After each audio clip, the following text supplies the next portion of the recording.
디모데전서 3장은 직분자의 자격을 가르쳐주는 장입니다.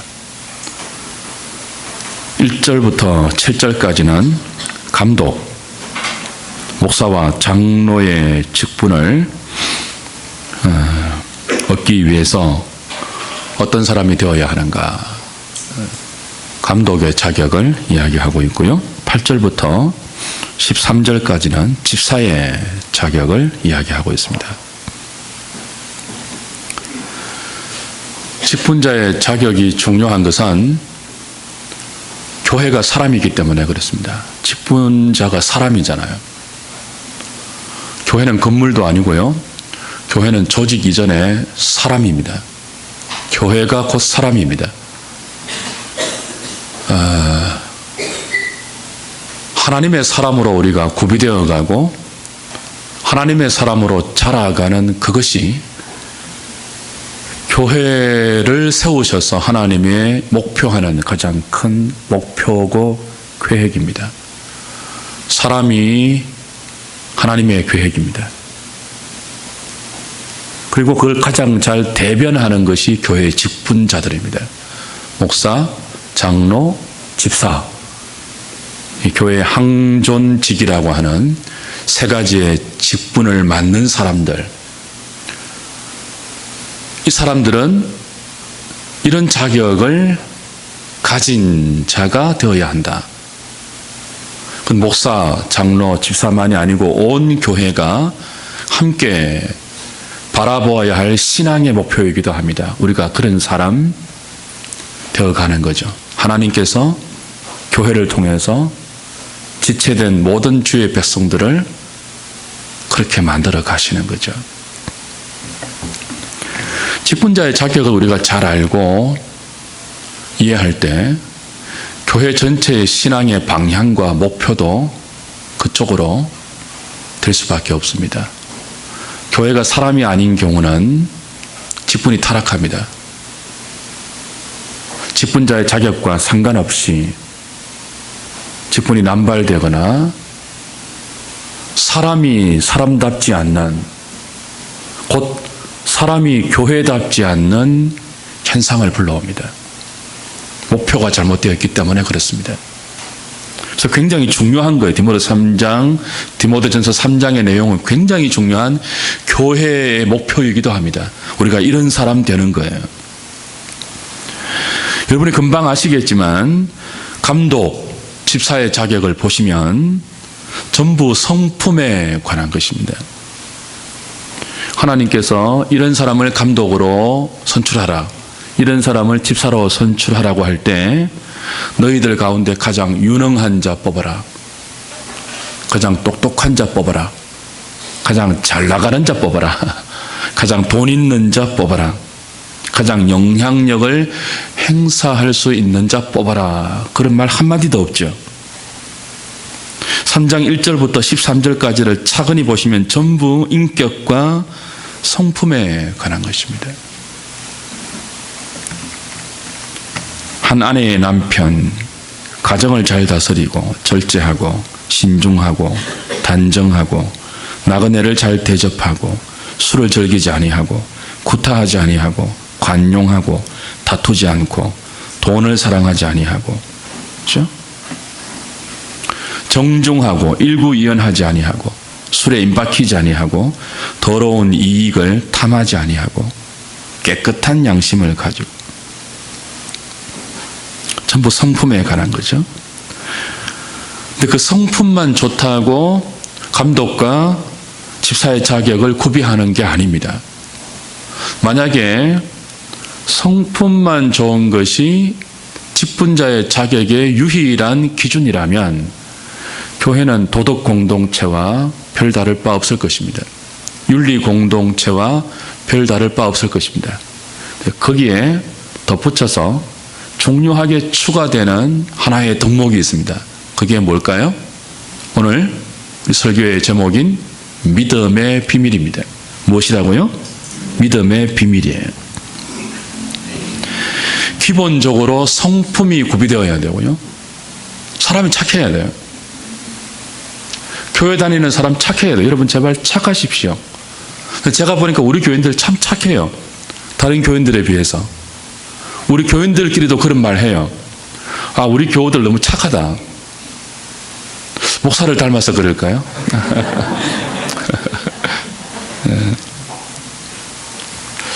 근데 착하기만 해서는 안 됩니다. 착함이 기본이 되어야 되고요.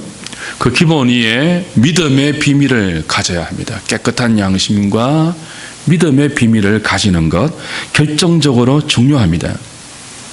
아무리 성품이 좋아도 믿음의 비밀이 없으면 교회를 이해를 못해요. 그래서 감독과 집사는요, 조금 더 확대해서 모든 성도는요, 반드시 믿음의 비밀을 소유해야 합니다. 따라해 볼까요? 믿음의 비밀을 소유하자. 여기 비밀이라는 단어는 시크릿이 아닙니다. 기억나실지 모르겠습니다. 우리 하나님 나라 공부할 때 배웠는데요. 여기 비밀은 무스테리온, 영어로 번역하면 미스테리에 해당되는 단어입니다. 그러니까 비밀보다는 어디에 가까운 거예요? 신비. 비밀은 뭐예요? 비밀은 있잖아, 비밀이야. 뭐예요? 안 보여주고 안 가르쳐줘서 모르는 것. 그죠? 가르쳐준 사람만 아는 것이 비밀이에요. 비밀 지켜라. 너한테만 가르쳐주는데 쟤한테는 안 가르쳐줘서 비밀 지켜. 그게 시크릿이죠. 근데 믿음의 비밀이라고 할 때 비밀은 무스테리온, 미스테리예요. 신비가 뭐죠?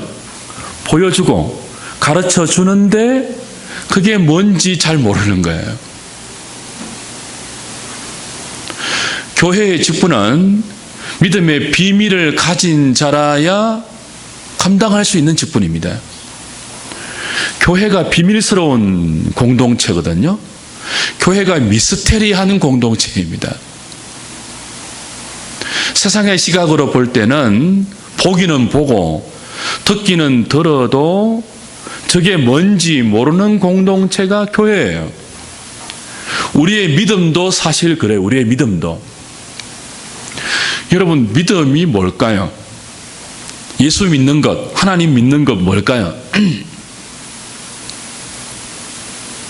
성경 전체를 통해서 믿음을 규정하면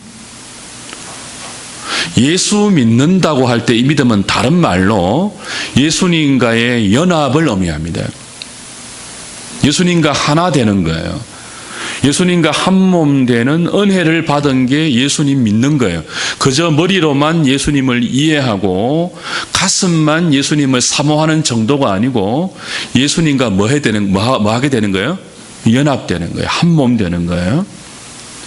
그러니까 예수님과 연합해서 예수님이 우리의 머리 되고 내가 예수님의 몸 되는 관계 안으로 들어가는 게 뭐예요? 예수 믿는 거예요. 이걸 또 다른 말로 하면 예수님의 다스림을 받는 것입니다. 하나님의 다스림을 받는 거예요. 머리와 몸의 관계니까 그렇잖아요. 머리가 몸을 지배하잖아요. 하나님의 다스림을 우리가 받으면서 사는 것, 그게 예수 믿는 것인데 그 믿음에는 무엇이 있다는 거예요? 미스테리가 있다는 거예요. 미스테리가. 하나님이 우리를 통치하시는데 하나님이 우리의 머리로 우리를 다스리고 우리가 하나님과 하나 되어서 그분의 은혜와 복을 받고 사는데 그 예수님과 하나 된 삶의 현장, 예수님의 다스림 안에 있는 우리의 믿음의 현실이 어떻다고요? 미스테리해요. 그걸 이해 못하면 교회를 이해 못해요. 그래서 마태복음 13장 보시면 이렇게 되어 있죠. 마태복음 13장 우리 몇 번이나 확인했는데요. 다시 한번 보십시오. 마태복음 13장은 천국 비유의 장이죠. 10절 11절 보십시오.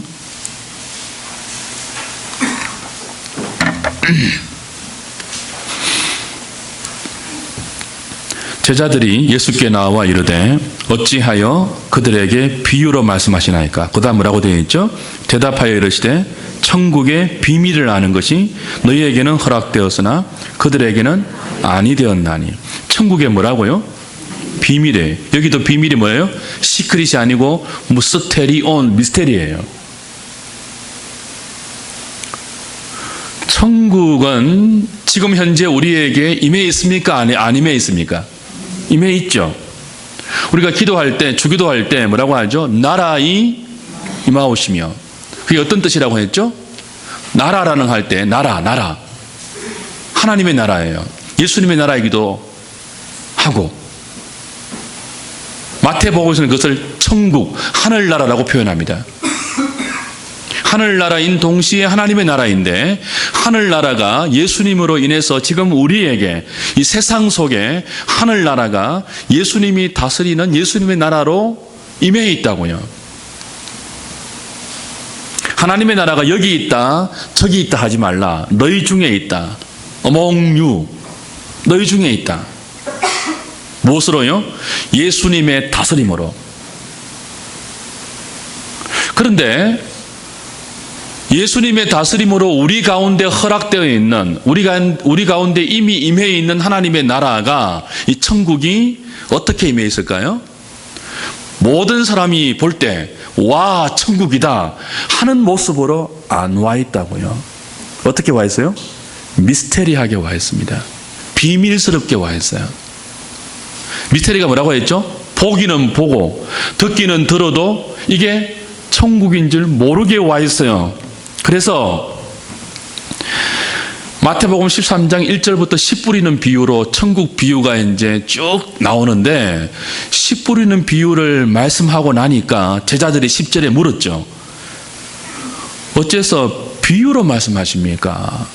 예수님 답변이 뭐예요? 천국의 비밀을 아는 것이 너희에게만 허락되어 있고 그들에게는 안 되었기 때문에 그렇다. 왜 비유로 말씀하신다고요? 천국이 비밀스럽게 신비스럽게 와 있거든요. 그래서 13절, 내가 그들에게 비유로 말하는 것은 그들이 보아도 뭐예요? 보지 못하며 들어도 듣지 못하며 깨닫지 못합니다. 그렇게 하기 위해서 비유로 말씀하시는 거예요. 왜냐하면 천국이 신비스럽게 와 있기 때문에. 보기는 보아도 천국인지 모르게, 듣기는 들어도 이게 천국인지 모르게 와 있어요. 그러나 16절 보십시오. 너희 눈은 봄으로, 너희 귀는 들음으로 복이 있다. 모든 사람들이 예수님을 보고 있습니다. 지금 마태복음의 현장에서, 유대 땅에서 모든 유대인들이 예수님 보고 있다고요. 예수님 말씀을 듣고 있어요. 근데 수많은 사람들이 예수님 말씀을 듣고 예수님의 행적을 보면서도 그 예수님이 하나님 나라의 왕으로 오신 줄을 모르죠. 듣는데 모르고 보는데 몰라요. 그런데 너희는 봄으로, 들음으로 복이 있다. 누가요? 제자들이 아는 거죠. 그 은혜를 허락받은 거죠. 복이 있는 것입니다. 인자가 와서 씨를 뿌립니다. 천국의 씨를 뿌립니다. 하나님 나라의 주인이신 그분이 직접 씨를 뿌려요. 씨 뿌리는 비유입니다. 근데 그 씨가 어떻게 되죠? 길가에도 떨어지고요, 돌짝밭에도 떨어지고요, 가시떨기 위에도 떨어져요. 하나님 나라입니다. 하나님 나라. 지금 예수님이 뿌리고 있는 씨가 뭐예요? 하나님 나라라고요. 그 좋은 천국이라고요. 그런데 새들이 와서 먹어버리기도 한다니까요. 길가에 떨어지면, 가시밭에 떨어지면요, 돌밭에 떨어지면요,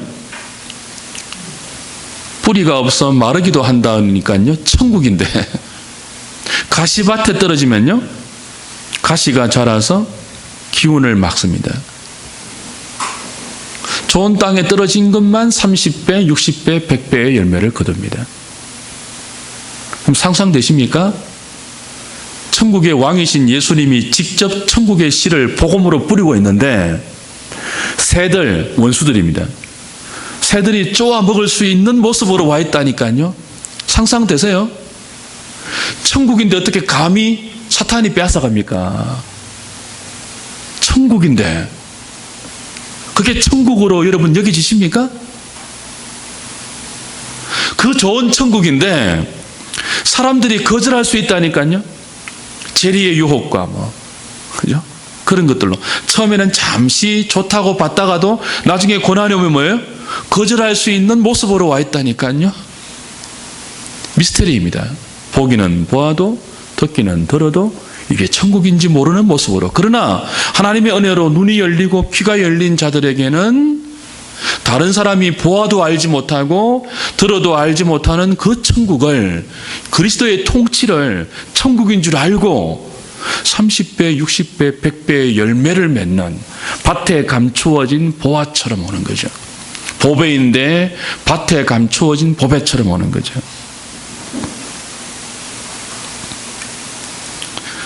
천국의 주인이신 예수 그리스도 자체가 그렇게 오십니다.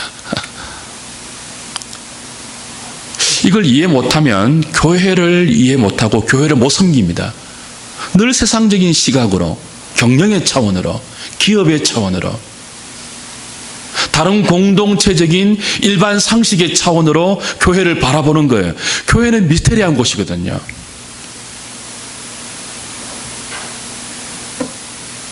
가장 유능한 사람을 뽑아서 목사를 시키지 않거든요. 제가 지금도 간혹 외부에 설교 가면요, 강사인지 몰라요. 저보고 설교 잘하는 줄 아는 사람이 거의 없습니다. 어떤 곳에 설교하러 갔더니 장로님이 그러세요. 목사님 오늘 설교 녹음이 되었습니까? 그 목사님이 그래요. 이 목사님 설교 못할 줄 알고 녹음 안 했대요.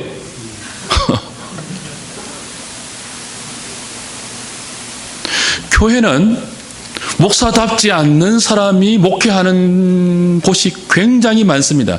대표적인 케이스가 저 아닙니까?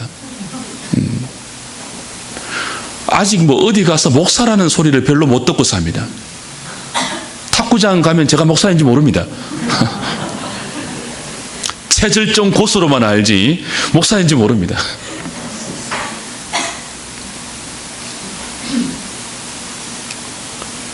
그런데 이게 이제 펼쳐놓으면 그들이 모르는 인격의 내공이 나오고, 그들이 흉내낼 수 없는 하나님의 생명을 담고 있는 사람의 미스테리한 실력이 나와야죠.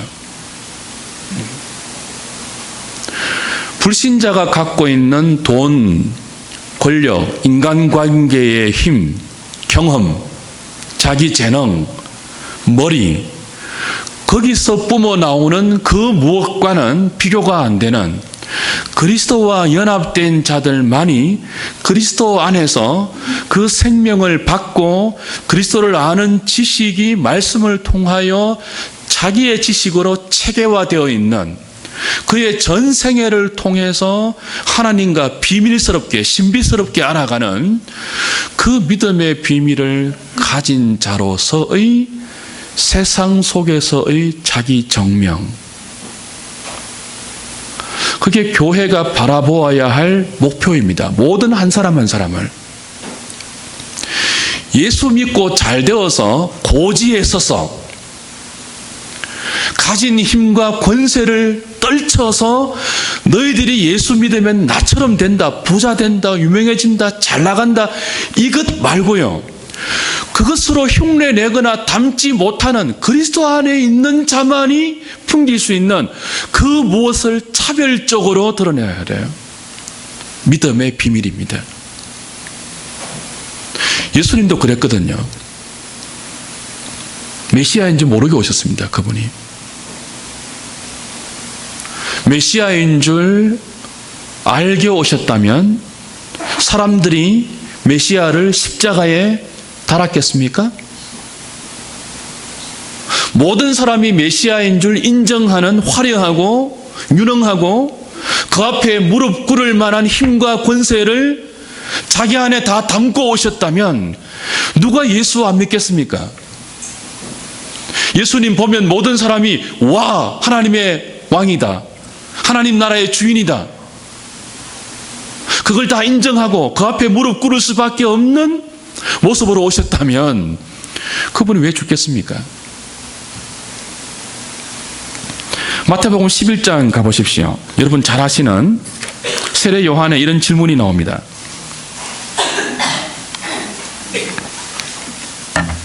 (2절부터) (6절까지) 보시면요, 마태복음 11장 2절부터 요한이 옥에서 그리스도께서 하신 일을 듣고 제자들을 보내어 예수께 여짜오되 오실 그이가 당신이오니이까 우리가 다른 일을 기다리오니이까.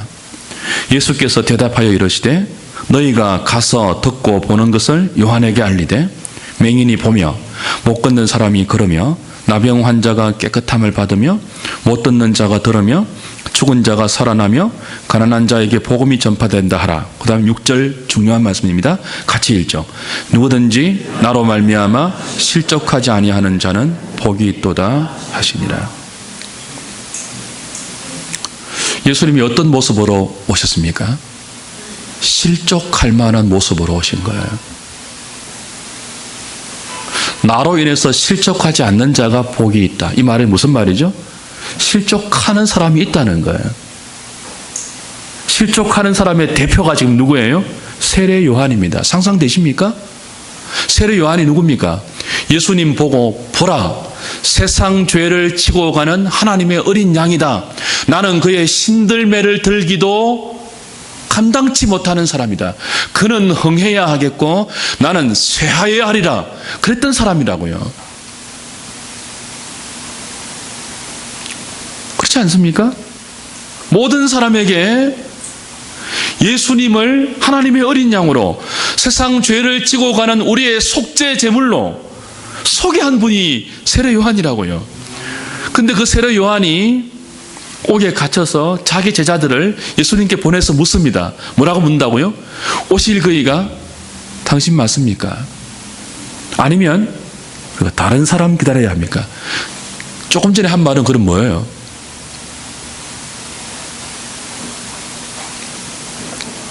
예수님 말씀하죠. 가서 전해라. 내가 이런 일을 한다. 그리고는 마지막에 뭐라고요? 나로 인해서 실족하지 않는 자가 복이 있다. 지금 세례 요한이 실족할 뻔하고 있다고요. 하나님의 은혜 아니고는 잠시만 인간적인 눈과 기대로 예수님 바라보면 보라 세상 죄를 지고 가는 하나님의 어린 양이라고 고백했던 그분을 향하여 잠시만 세상적인 생각으로 보면 당신이 그분이 맞습니까? 라고 물을 수밖에 없는 분이 예수님이에요.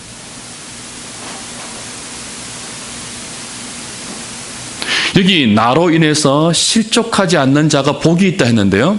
실족이라는 단어가 스칸달리조입니다. 덫, 함정 그런 뜻입니다. 예수님이 스칸달리조하게 오셨습니다. 예수님 때문에 덫에 걸려 넘어질 자가 많은, 실족할 자가 많은, 여기서 스캔달이라는 영어 단어가 나왔죠. 예수님이 스캔달의 주인공으로 오셨다니까요. 세례 요한처럼 믿고 따랐는데 감옥에 있는 자기를 안 도와주거든요.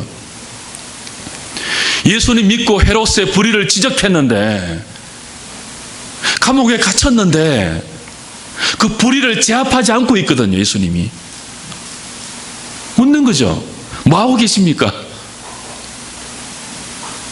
왜 어려운 나라를 이 땅에 실현하지 않으십니까? 예수님 말씀하죠. 가서 보고 듣는 것을 요한에게 알려라. 맹인이 보고 못 걷는 사람이 걷고 나병 환자 깨끗하고 못 듣는 자가 듣고 죽은 자가 살아나고 가난한 자에게 복음이 전파된다. 이런 나로 인하여 실족하지 않는 자가 복이 있다. 요한의 기대와 다르게 예수님이 이 일만 하고 있는 것입니다. 뭐 안 하고요?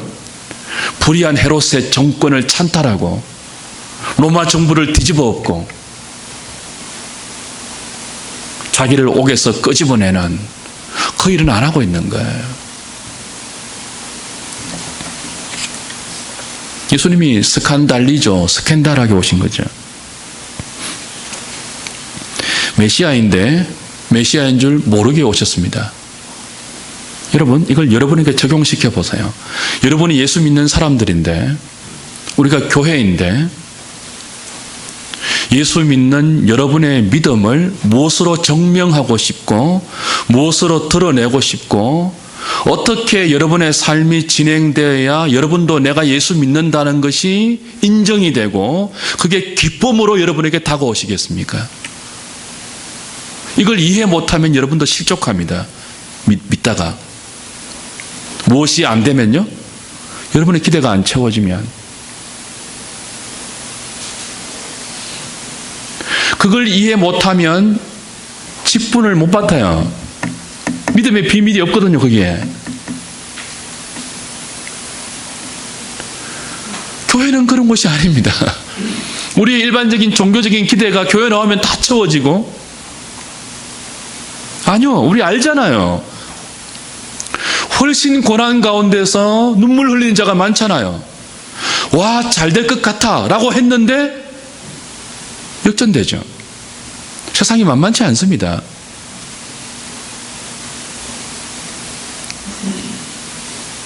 믿음은 미스테리합니다.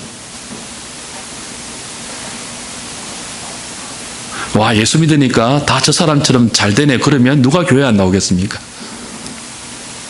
여러분 그런 생각 안 해보셨어요? 예수 믿으니까 막 교회 나와서 목사가 안수하니까 다 병이 낫고 막 다 부자 되고 애들 다 대학 떡떡 들어가고 막 남편 승진하고 막 사람들이 내 앞에서 무릎 꿇고 굴복하고 인정하고 막 그 현실만 일어나면 누가 예수 안 믿고 누가 교회 안 나오겠습니까? 그대로 되면 미스테리한 게 아니죠. 그렇잖아요.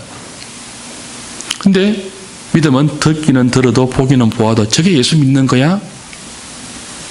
우리가 믿고 따라가는 우리의 머리 대신 그리스도가 왕인데 왕이 아닌 것처럼 오셔서 십자가에 달린 것처럼 지금 현재는 그렇게 임해 있다고요.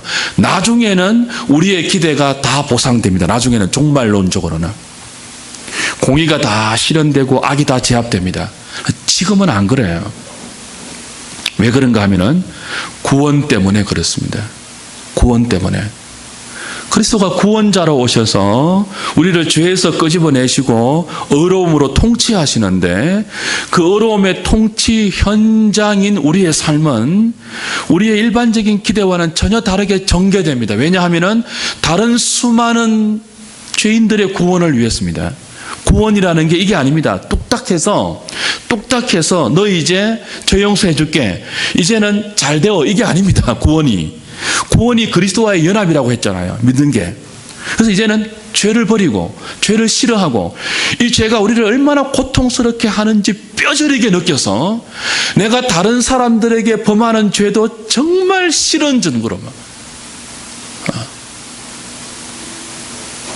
세상에 관영한 죄에 대해서 애통하고 이를 갈고 어떻게 하든지 죄를 극복하기 위해서 그리스도께 붙어서 그분의 은혜를 구하는 이게 이제 전생애를 통해서 우리 가운데 이루어지는 것입니다. 하나님을 사랑하고 이웃을 사랑하는 것.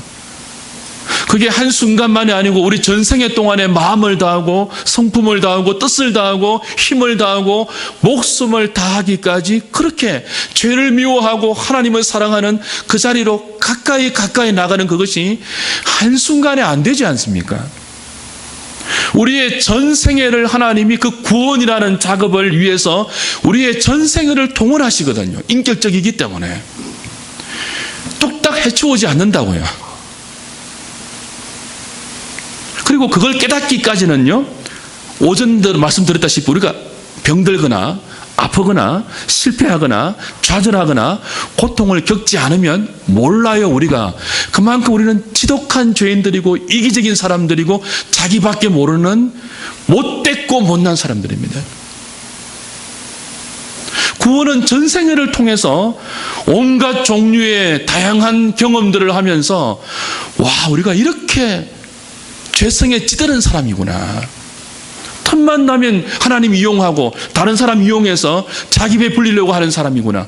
그 과정 속에서 남이 아프든 말든 고통스럽든 말든 상하든 말든 상관하지 않고 자기만 행복하면 되는 그런 존재였죠. 구원이 뭐라고요? 이런 우리들을 박살내시고 하나님과 사람을 향하여 제대로 된 자리에 서서 하나님을 사랑하고 이웃을 섬기는 그 하나님의 원래 형상의 의도대로 우리를 살아가게 하는 것입니다. 그러니까 우리 기대대로 우리 인생이 안 흘러갑니다. 기대를 접으십시오. 하나님의 기대를 수용하십시오. 그게 뭐라고요? 믿음의 비밀을 가진 자입니다.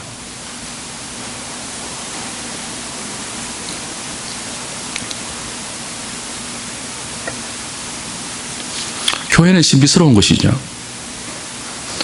일반 상식과 세상적인 시각으로 다 이해가 되면 저는 교회가 아니라고 봅니다.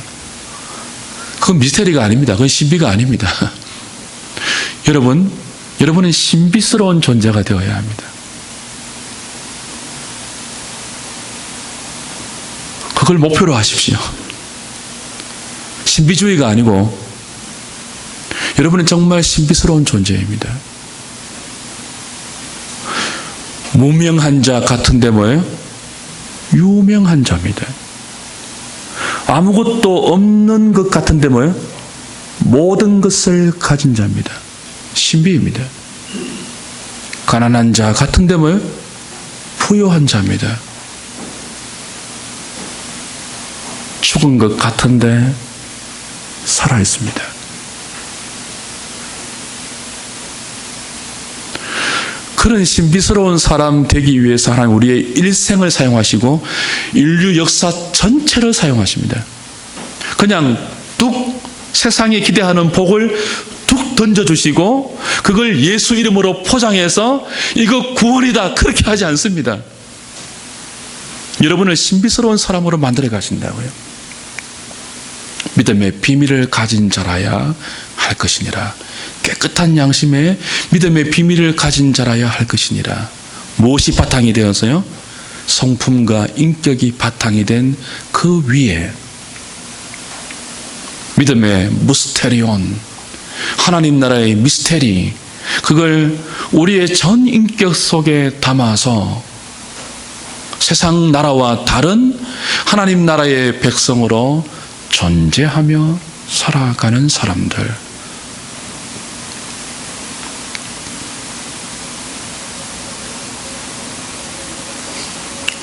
이 비밀 모르면 크기로 싸웁니다. 건강한 것으로 잽니다. 도토리 키재기 합니다. 이 비밀을 모르면. 인생을 그쪽으로 자꾸 판단해서 사람을 외모로 판단해서 차별합니다.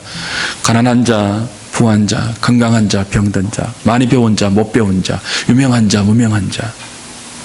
그래서 자기보다 힘센 자 앞에서는 굽신거리고 약한 자 앞에서는 어스대는 참으로 못난 인생이 됩니다. 참으로 못난 교회가 그런 교회입니다. 예배당 크기로 자랑하는 사람. 간혹 보면은요, 자기가 대형 교회 다닌다고 어깨에 힘 팍 주는 분들이 간혹 있습니다. 그게 프라이드가 되어가지고 믿음의 비밀은 눈꽃만치도 가지고 있지 않으면서 제가 여러분에게 늘 부탁드리는 게 뭐예요? 목사 자랑하지 마세요. 교회 자랑하지 마세요. 크기 자랑. 우리 목사님 좋아 이런 자랑하지 마세요. 그걸 뭐 전도의 방법으로 가르치는 이상한 교회들이 있습니다. 교회는 비밀스러운 것입니다. 우리의 외모를 자랑하는 곳이 아닙니다. 정말 이상하게 보이는데 어느 날 보니까 발견되는 거예요. 나에게 없는 것이 저 교회 다니는 사람에게 발견되는 거예요. 그리고는 충격을 먹죠. 나도 저렇게 살 수 있을까? 돈에 끌려다니지 않는 삶.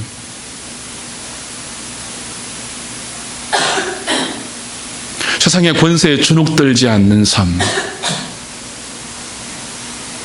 소유에 자기 존재가 흔들리지 않는 삶. 언제나 당당한 삶. 비굴하지 않는 사람들. 불의에 분연코 맞설 수 있는 사람들, 감옥에서 죽어가도 그럴 수 있는 사람들, 평생을 빛을 보지 못하고 무명으로 썩는다 할지라도 자기 안에 하나님이 계시기 때문에 그 무명의 자리를 묵묵히 지키며 이름 없이 빛도 없이 살아갈 수 있는 사람들, 오해와 멸시 속에서도 하나님 맡기신 삶의 무게를 감당할 수 있는 사람들, 믿음의 비밀을 가진 자들이죠. 여러분, 그런 자들로 저와 여러분들이 함께 자라가면 좋겠습니다. 찬송할까요?